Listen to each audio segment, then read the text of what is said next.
àṣeyẹ mo bá ẹ yọ̀ òkú àṣeyẹ mo bá ẹ yọ̀ òkú àṣeyẹ o ayaba mi kọ́lé. Count your blessings, name them one by one. Count your blessings, see what God has done. Count your blessings, name them one by one, and it will surprise you what the Lord has done.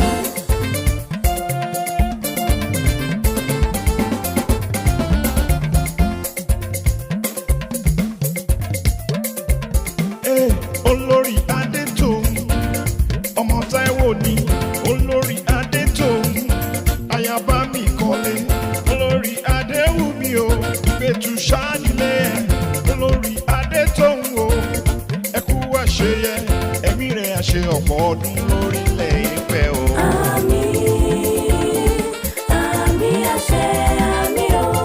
wọ́n fẹ́ mí gígùn lólé ayé rẹ̀ sẹ́. Àmín, àmín àṣẹ, àmín o.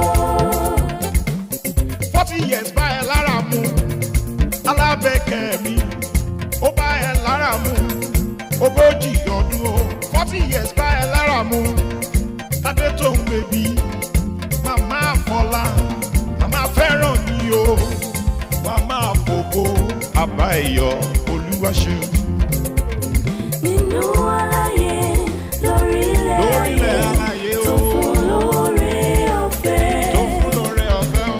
Ọ̀pọ̀ nínú wọn Adétòun kò jẹ́ Olúwa, kò jẹ́ o.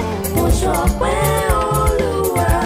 inú aláyé o. Nínú aláyé lórílẹ̀ ayé tó fún lóore ọ̀fẹ́.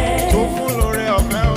Ọ̀pọ̀ nínú wọn kò jẹ́ Olúwa, mo ṣọpẹ́ Olúwa. mo ṣọpẹ́ Mo ṣọpẹ́, mo ṣọpẹ́. mo ṣọpẹ́.